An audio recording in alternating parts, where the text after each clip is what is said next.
People are stupid. I can't tell you how many times I've said that, right? I know you've probably said the same thing too, right? You're in traffic, and you go, "God, people are stupid. Why are people stupid?" All people are stupid. I'm stupid. You're stupid. We're all stupid at some point or another in our lives, right? At times. But why do people do the things they do? I was thinking about this hard and long the other night while I was out for a run, and my mind was kind of going. And I started thinking about, why do people engage in behaviors that are counterproductive? Why do we say we want massive success in our business, but we procrastinate picking up the phone? Why do we say we want to lose weight, but we're pounding cheesecake on the weekends, right? Why do we say we want a body in better shape, but we just won't get up off the couch? Why do we say we want things, but we won't take the actions necessary to get them? Or conversely, continue to engage in activities that we know are taking us further away from rather than closer to our goals? And I think ultimately what it comes down to is people inherently just don't like change, right? As a species, we don't like change. There's two weird and interesting things about human beings.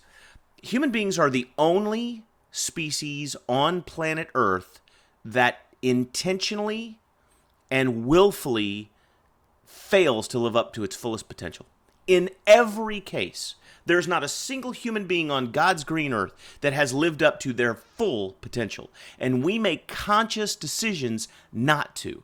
What's interesting about that is no other species does this. Guys, the goldfish will grow as large as it can. An oak tree will grow as large as it possibly can. A dog will run as fast as it possibly can when it's chasing the ball or the squirrel or whatever else. Animals and plants, for that matter, will grow to their full potential. Humans, not so much. We decide, like, it's good enough. It's okay. This level, I'll live with that. I can settle for that. Why? Because we get into habits, and those habits control us, and to change our behaviors outside of our normal habit patterns is uncomfortable, and we don't like it. We don't like it. And the second thing that's fascinating is humans will typically not change. Overwhelmingly, 99.9% of the time, humans will not change unless the pain of staying the same becomes greater than the perceived pain that's going to be incurred by the change.